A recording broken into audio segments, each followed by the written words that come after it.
Okay, so your bell work says, what is wrong with this headline? And our objective today, let me back up, is about finding out about inverse relations and their functions. So we're going to find out what is an inverse of a function. So given that someone gives us a function, we can find the inverse of that function. We're going to learn about the inverse notation, and we're going to learn about graphing and a few other properties about inverses. So it says, what's wrong with this headline? Why? What headline would you have written? So I blew this up a little bit right here. Mayor's salary restored. So there's the headline. They want to know what's wrong with this headline. At last night's meeting, the town council approved a 20% increase in the mayor's salary. This follows last year's 20% decrease. The mayor's comment was, and it goes on and on and on. So based on that information, what can you say? So I want you to write this in your math journal. I'm going to give you 3 minutes.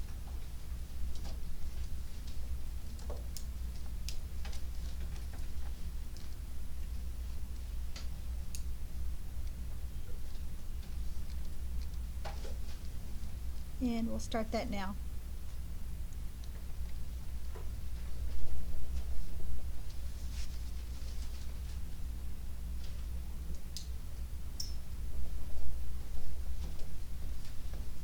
So write your journals. I'm going to do 10 minutes over here.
Okay, so turn your attention up here, please, and put your pencil down.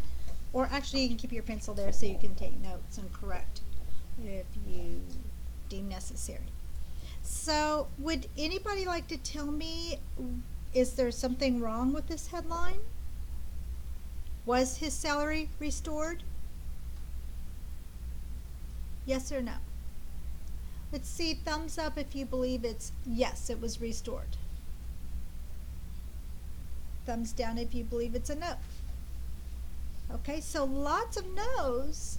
And is it because of the way that the question was worded? What's wrong with the headline? Well, you know something's wrong, but you don't quite know. So let's do this with simple numbers. It says they restored a 20% increase to his salary following last year's 20% decrease. Well, I had somebody in another era tell me, well, he's restored 100%, right? 2020, it should be right. Well, let's just play like, well, what if he just makes $10? Okay, what is a 20% decrease? So in the previous year, he has a 20% decrease. Well, what's 10% of a dollar? Divide a dollar into 10, and how much do we get? Divide $10 into 10 pieces, what do we get? $1, sorry. So if we take 20%, it would be double that, right? So 20% of 10 is $2. So if we take away 20%, we're left with $8. So that was his salary. And we're just playing hypothetically with very small numbers. Okay, now they're going to come back and say, now we're going to increase your salary 20%. Well, what is his current salary times 20%? Well, 10% of 8 is what?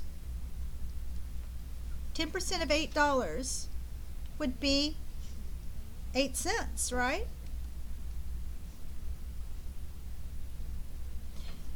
And then what if we double that? I meant 80 cents, not 8 cents. So if we double that, we get what? $1.60. So if we're going to add to that, oops, that's equal. 8 times 20% is $1.60. So if we add that back to his current salary, how much is he making? $9.60. Did that restore it to the previous $10? No. So it's not restoring. It's not restoring his original salary, but it raised his current salary. Does everybody see that? So when you're playing with percentages, you have to be careful with what are you adding that percentage to. Okay. So are there any questions on that? So what might you change that word to? Mayor's salary was not restored, but what could you say? Increased or raised? Slightly raised. Okay, you could say it was increased. All right, so I just want you to take notes on that. Make sure you understand how percentages work and what they do. Any further questions? All right, let's move on to inverses. We're going to talk about an inverse relation. And to begin with, let's say if we have a point, if we have an xy coordinate, well, the inverse of that would be to reverse your x and y and do y, x. All right? So let's look at this. If I have xy at 2 and 3, then I'm going to go over 2, up 3, and there's my point. If I ask you to take the inverse of that, well, I'm just going to reverse my x and y values, and it's going to be 3, 2. So, and I'm going to show that with pink. Okay, and actually, since you're just using pencil, I would just use a little x, a tiny x, instead of a dot to show this is an inverse. So you need to do some kind of notation to make that stand out. So we're going to go over 3 and up 2. So it's going to be right there. So there's my inverse. And if I had to say, what line could I draw that would make these like the ink blotter pictures. Remember when we used to find the line of symmetry? Well, what is that line of symmetry here? It almost looks like it's going to bisect the first and third quadrants, right? Because if I was to fold it on that, it looks like it would be a mirror image. And I will just go ahead and go further with that and say it is. All right, so you will have that line that you fold on, and they're going to be equidistant from each other. Okay.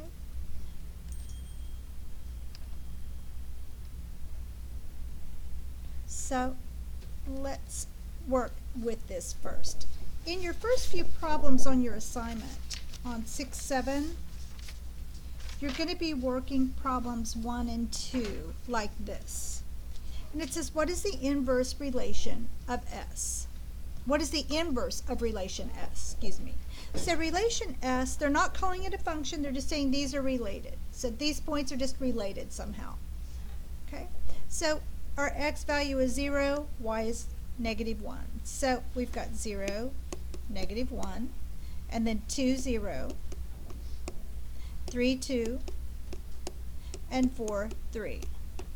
Now if we were to take the inverse of this relation, S, we would flip all these. So it becomes -1, 0, 0, 2, 2 and 3, and 3 and 4. And that's all there is to that. Whoops, sorry. So, does everybody see the inverse is just switching your x, y values?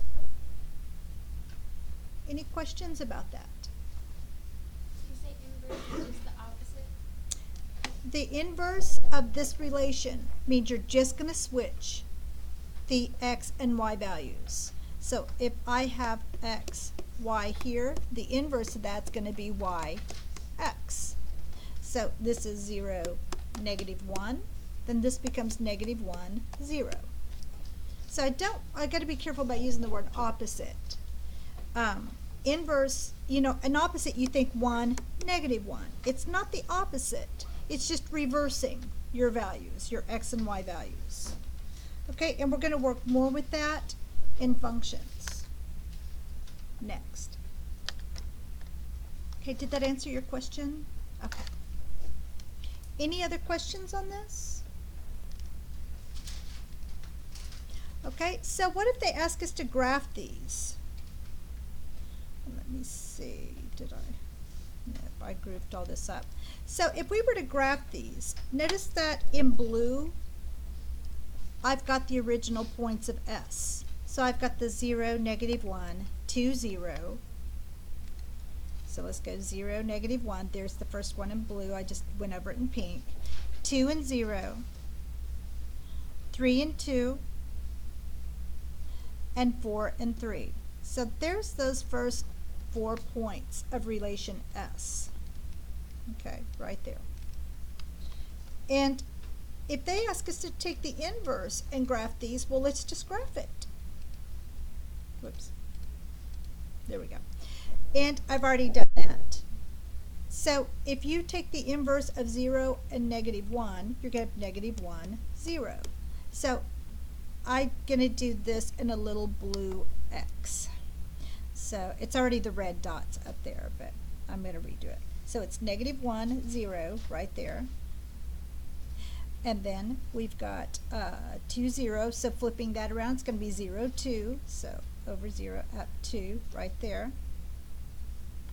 And next we've got 3 and 2. So it's going to be 2, 3. So over 2, up 3 there.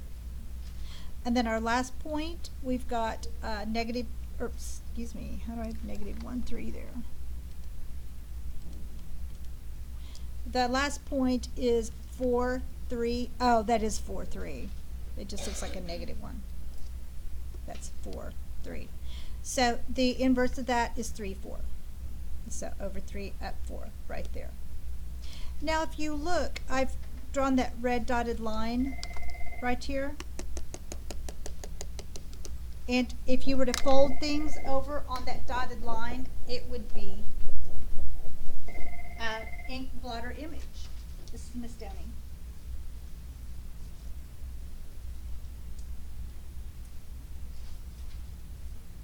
Yes. Oh, well, I'm in the middle of class and I'm in the middle of teaching. And this would be like open to the whole class to hear. So it's probably not the best time. Thank you very much. Bye. Class. I do it on my plan now. All right, sorry about that. Okay. All right, so let's clear this. Are there any questions on that? All right, so actually I did everything on this one graph right there. I did S and the inverse of S, and then I showed you how you have that line that you can fold it on, that symmetry line, okay? But these other two graphs just broke it down like that. So it's all combined on this first one, okay? All right, so on your first two problems that you're going to work, I want you to circle 1 and 2, and you're going to do them just like that. You're just going to write the inverses, but and then it asks you to graph them. And guys, from now on, when we start our assignment, you should always have the assignment out, because not today, but because this is a really long lesson. I'm really combining 2 days into one. But most days, I'm going to have you stop and work a couple of your problems. So I just want you to circle what's due, number 1 and 2. And then for problem 2, we're going to do problems 4, 5, and 6 on your worksheet. So circle 4, 5, and 6 as well. Those are going to be like the next problem we work. And then 7 and 8 for problem 3. And then we'll continue from there in a minute. So 1 and 2, 4, 5, 6, 7, and 8. And then I'll give you the back in a few minutes after we get through problem 3. All right, so let's look at problem 2. Find an equation for the inverse. Now, what is the inverse of a relation described by y equals x squared minus 1? Well, all we have to do, I'm going to tell you the trick right up front. You just switch your x and y and solve for y. That's all there is to it. If I told you it's that easy, you probably wouldn't have believed me, but it is just that easy. You're going to switch your x and y and then solve for y. So let's do that. So you're going to start by writing the original equation, y equals x squared minus 1. And now let's switch our x and y. So it becomes x equal y squared minus 1. Easy enough, right? Now all we have to do is solve for y. So I always just circle what I'm solving for, and let's start getting rid of everything. So add 1 to each side, and we're going to get x plus 1 equals y squared. And now you're going to take the square root of each side. So you'll get y equals positive or negative square root of x plus 1. And that's how you get your inverse function. Okay?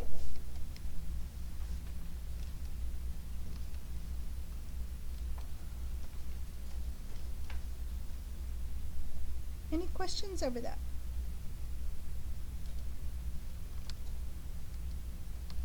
All right, so let's do one more here. So if I have y equals 2x plus 8, what's my first step? Switch x and y. Good job. So it's going to be x equal 2y plus 8. Now what should I do? Subtract 8 from each side. Yes. And then we get 2y equals x minus 8. And then what should we do? Yes, divide both sides by 2. So we get y equals x minus 8 over 2. And if you want to flip that around to y equals x minus 8 over 2, that's perfectly fine too. Same thing. Right? That's all there is to it. So the steps are to get the inverse of a function, switch x and y, then solve for y. Okay? Any questions? Yes? So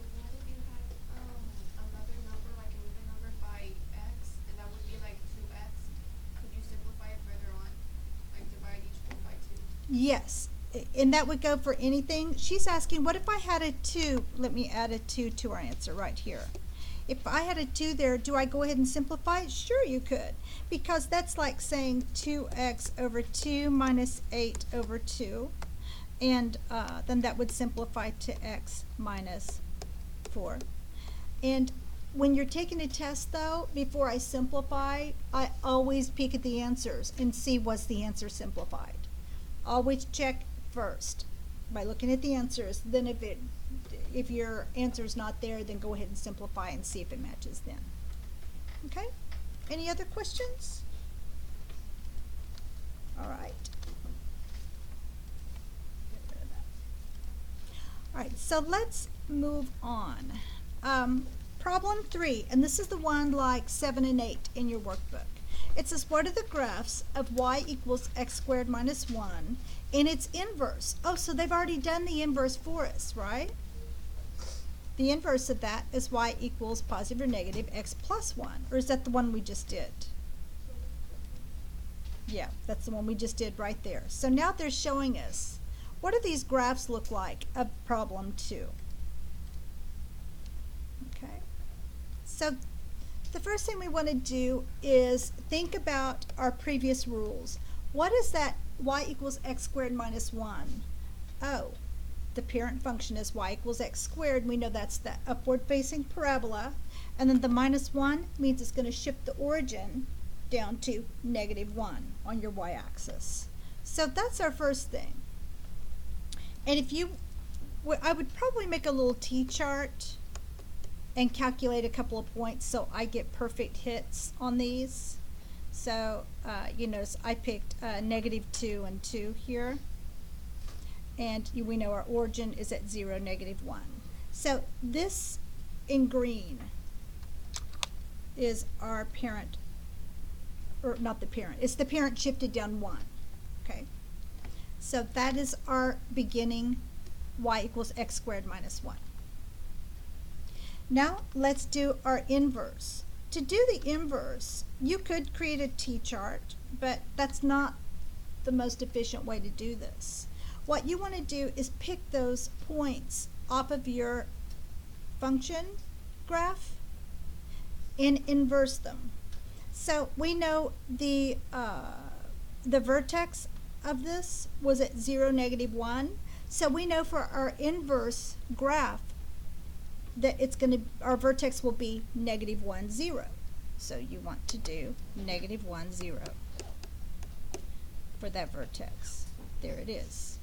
Okay? And notice that I've got that line bisecting the first and third quadrant, right? So we know it should be a mirror image across that line. So that's another check you can keep doing. So the vertex is done. Now let's pick another point on our original function. So notice that I've picked one on a perfect crosshair. That's, you want to pick where it goes perfectly through that crosshair, and we did that at negative 2 and 3. And now we're going to inverse those. So it's going to be 3, negative 2 for that point on our inverse graph. So go to 3, negative 2, and that's down here, over 3, down 2. That's that point. So those points go together. Okay? And they should be equidistant from that line of symmetry there. Okay. Now pick one more point, and that would be the one we reflected across right here, and that's going to be at 2 and 3. So the inverse of that will be 3, 2. So we're going to go over here, over 3, up 2, and that point right there. So now we know this graph. Here, let me use a highlighter. That was the original function. Now we want to do the inverse function. And if you put it through the origin and through those points, there it is. This doesn't like to make curved lines because it's a highlighter function. It keeps trying to make them straight. But it is a curved parabola. Okay? So there it is. And if you were to take, you know, an ink blot painting of this right here and fold it over this line, you would get that parabola right there. Okay? Any questions on that one? So just graph the first one, pick your vertex and a couple other points, inverse all those points, and draw your inverse function, or your inverse graph, excuse me. All right, and you'll be doing that on 7 and 8 on your worksheet. Okay? All right, flipping over to the back side of your practice K, here's the problems that we're going to work for the next few things that we learn.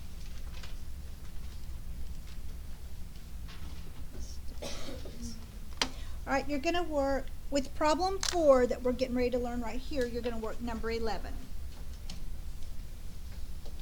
and 13.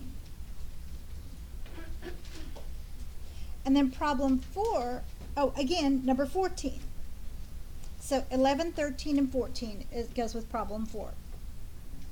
Problem 5, you're going to work number 17. And on problem 6, you're going to work 19.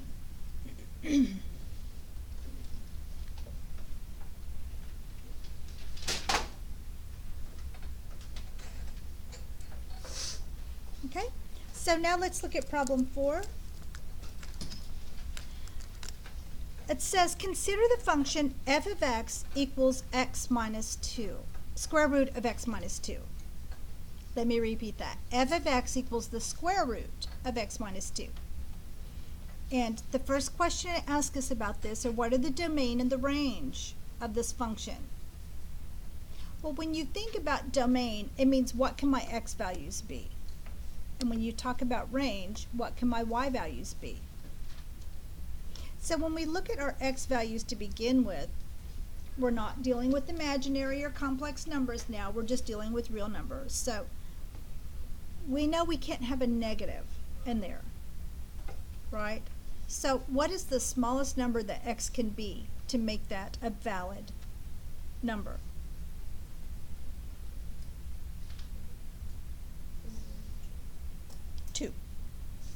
2, because if I have 2 minus 2, that gives us a 0, and the square root of 0 is 0. That's perfectly valid. But if it's anything less than 2, well, let's just go for 1. You get 1 minus 2, which is a negative 1, and you can't have the square root of negative 1, right? Because we're not dealing with imaginaries. That's out for now, okay? So we know the very smallest that x can be is 2. So x must be, for our domain, x must be greater than or equal to 2. Okay, well, if this is always going to be positive, then what can we say about our f of x or our y, our domain? Excuse me, our range. Range is y. So if this is always going to be positive, what can we say about y?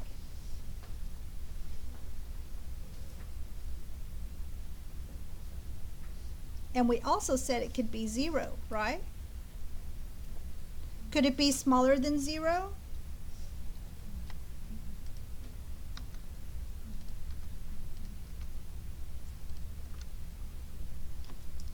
Could this answer be smaller than 0? Could it be a negative number? Did we say it could be negative? No. So the smallest this could be would be 0. That's as small as that can get.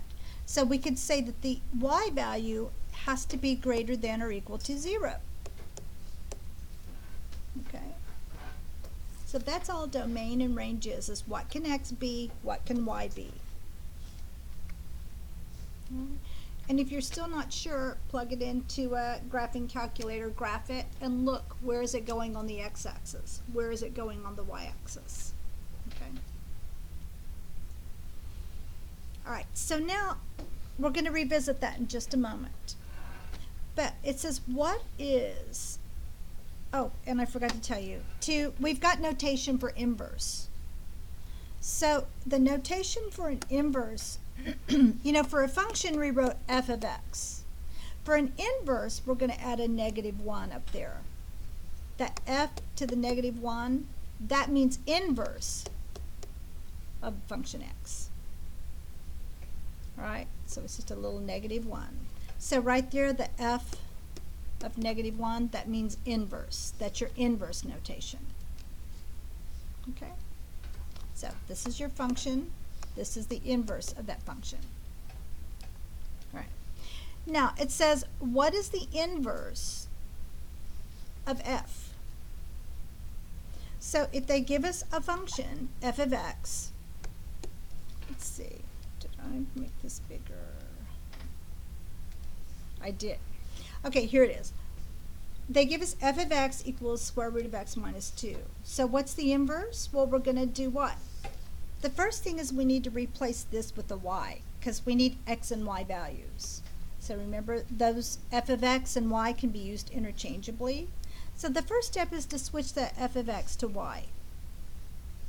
Now we have an x and a y there. So to do our inverse, now we can switch x and y.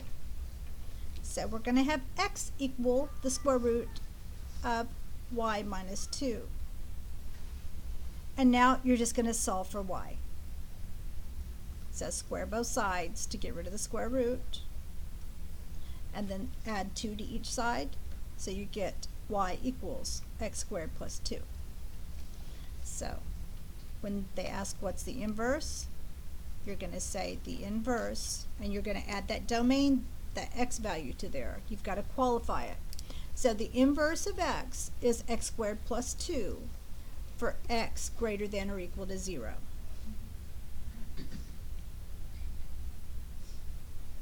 Okay, because when you look here, whoops.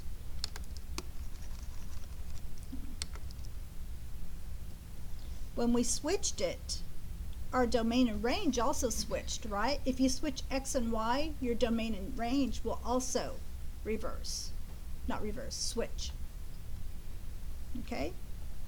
So when we had over here that y,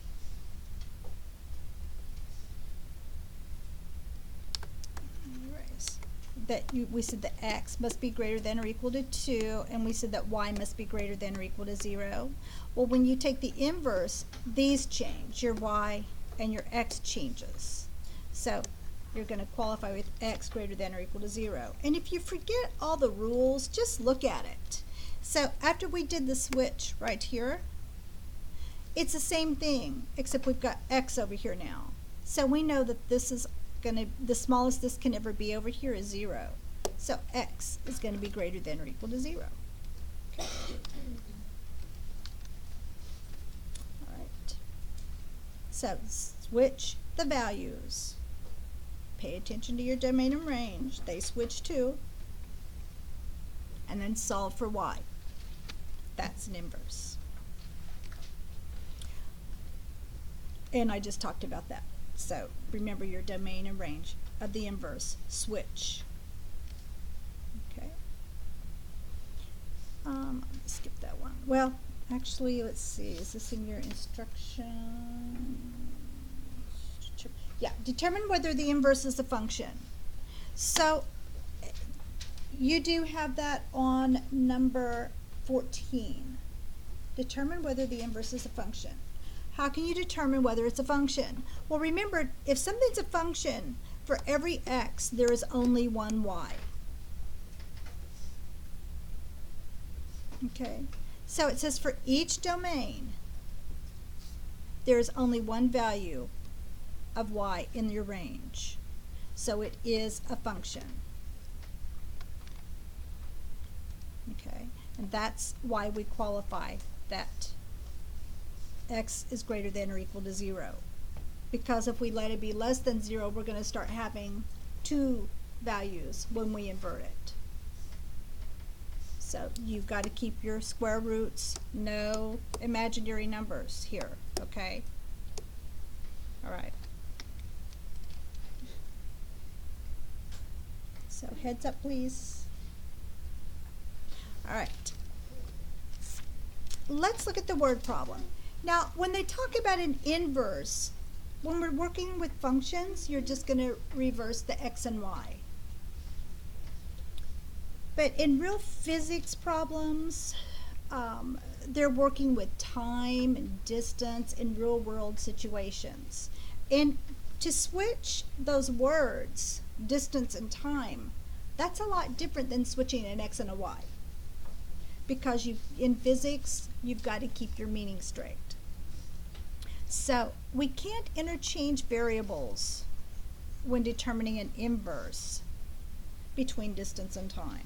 So just remember, in the word problem, we're not going to reverse distance and time. So you're going to work one problem like this, and this is going to be number 17. So let's look at our example problem.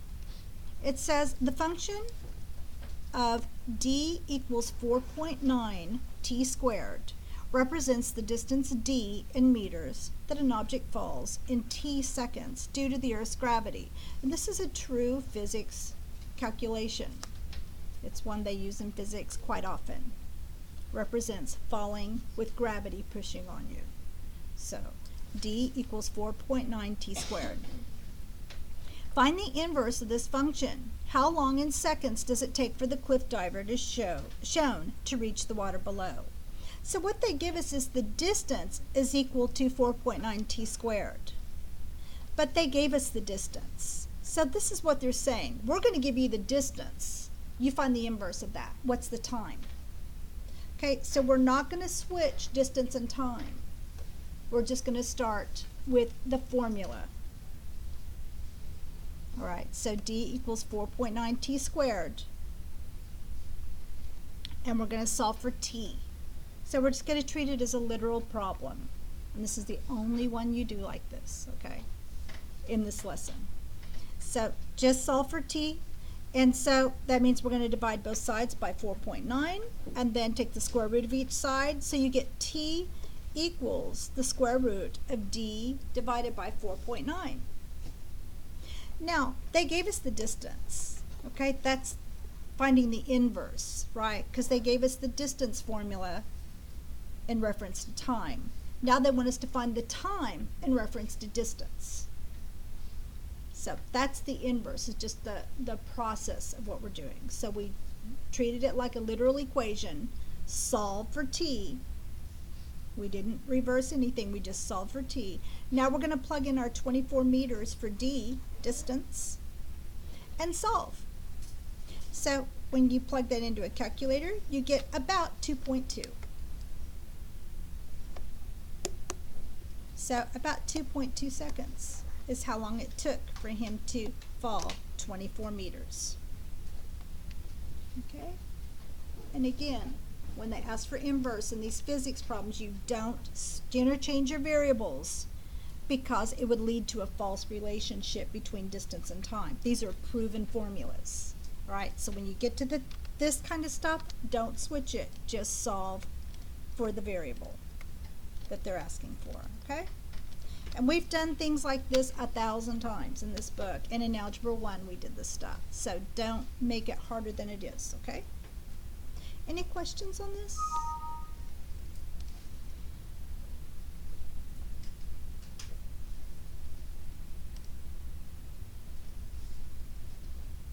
Okay, if you've got a function and its inverse, then if you take, let's see, where can I write this? If you take f of the inverse of the function of x, and you say that's equal to x, and also to reverse this, f of the inverse of x is equal to x. Okay, so whatever is in there, that's your answer. When you take the inverse of the function or the function of the inverse, whatever you're taking it of, x, what if it's 5, whatever it is, that's going to be your answer. So if I had a 10 here, taking the function of an inverse or the inverse of a function of 10, it's just going to be 10. Okay, so that's a neat little rule about composition of inverse functions. They call that, it's essentially just your identity function. 10 is 10. The inverse of the function of 10 is 10. Identity. So let's do our last little problem, and then with this one you'll work number 19 in your workbook, and that's all your assignment. We're doing pretty good here. Alright, so on this one, let me put my shade up. So composing inverse functions. For f of x equals 1 over x minus 1, what is each of the following? So they give us what is the inverse of x. Well, what is the inverse of x? Well, you're just going to start with the f of x, copy your original problem, turn the f of x to y, and then solve by reversing or switching x and y and solving for y. And when you do, you get that y is 1 over x plus 1. So this is your f of x, and then your f, the inverse of x, is 1 over x plus 1. Everybody with me there? Remember, change the f of x to y, switch x and y, solve for y. Okay, that's your inverse. Now the next thing they ask us for is, now we're going to do composite functions. So they want to know, well, what is the function f of the inverse of f of 1? Well, remember, whether it's the inverse of a function or the function of an inverse, whatever that is there, that's your answer. So you don't even need to prove that. We already proved it. Okay, and this is y. It shows you y right here. So we know what you would do is solve the innermost first. Well, the inverse of 1, and we said that inverse was 1 over x plus 1, so it's 1 over 1 plus 1, which is 2. Alright, so that's there. And now you're going to do the f of 2. So take your original function, 1 over x minus 1, and we said we're taking 2. So 2 minus 1 is 1. So your function is 1 over 1, which is 1. So this just proves that rule. And when you reverse the process, you get the same, whoops, not here, hold on. Let's look at what's going on here. Now they're going to do, it worked out for the first one. Now let's look what happens when we reverse the process and do the inverse of a function of 1. Well, we want to say it should be 1, but let's see what happens. So when you take the function of 1, you're going to go back and get it's 1 over x minus 1. Oh, look what happens. 1 minus 1 is 0. You get an undefined fraction. So that's why we add that x must be greater than a number. You have to pay attention to your domain and range. So be careful. So the inverse of this becomes undefined, so it does not exist. Okay, and that's everything, guys. And you've already got everything written in your workbook. I'll get the phone. Thank you. That concludes our lesson.